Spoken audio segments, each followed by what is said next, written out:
The New Orleans Saints had the highest ranked roster in the NFC, second only to the Ravens in the sport. New Orleans added Emmanuel Sanders to an attack that was, of course, already loaded. You got Breeze, you got Michael Thomas. You don't need me to tell you all the good players that they have. Reigning NFC champion San Francisco is just behind New Orleans. Tampa, Dallas, and Philly round out the top five in the conference. The Bucs are the only roster in the NFL with two top 10 wide receivers in terms of these grades. But those are the top rosters, according to Pro Football Focus, in the NFC. So let me put 60 seconds on the clock for Foxworth and Saturday. You both took AFC teams as having the best roster. So who's number one in the NFC? Jeff Saturday, go. New Orleans Saints are definitely the best roster on the NFC. I agree with everything you said. You can go through offensive line, they're loaded. Running back, they're really solid with Kamara. You talk about Drew Brees.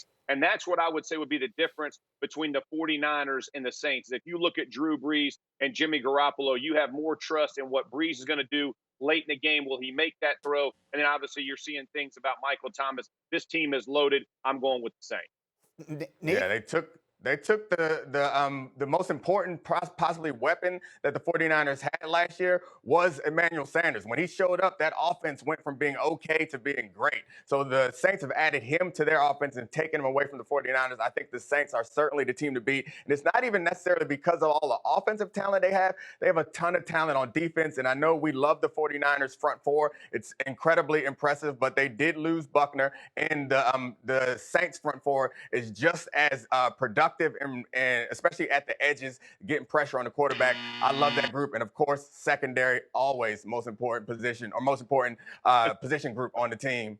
And their secondary is strong. All right, so the Saints right now number one in the NFC. Let's get over to the AFC. Despite a disappointing 6-10 finish last year, the Browns were voted the 11th best roster in the NFL. And third-year quarterback Baker Mayfield has weapons at his disposal that candidly probably any other quarterback in the league would trade theirs for. You got Odell and Landry and Njoku and Nick Chubb and Kareem Hunt, and it goes on and on. But the question is, what happened to the quarterback last year? The author of the article, Ben Lindsay, points out that Mayfield's drop-off in 2019 was dramatic.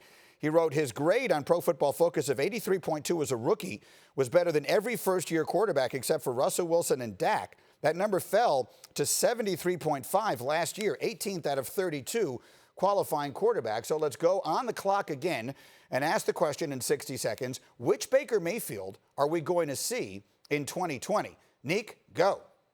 Yeah, I mean, honestly, I don't think that you want to see either. I understand what Pro Football Focus is saying, that his rookie year was really good, but I don't think his rookie year was all that great. He showed peaks and valleys. He had great games and then awful games. What you want from him is consistency. I hope that we see a Baker Mayfield that is more consistent. I think we will see a Baker Mayfield that's more consistent, but I think we made a lot of his rookie season because they had such a bad history there as far as quarterbacks are concerned, and then we saw a young guy who showed potential that we thought he could build off of, and he didn't do it last year. So hopefully he gets more consistent in his coming season, and I think he will.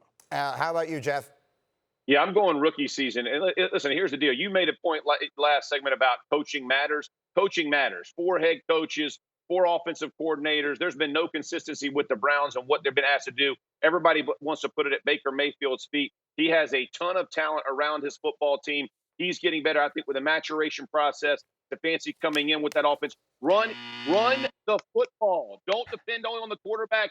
His quarterback numbers will go up, and he'll be the quarterback that everybody saw his first year. I'm with you. I think the Browns are going to make the playoffs. I've been saying it for weeks.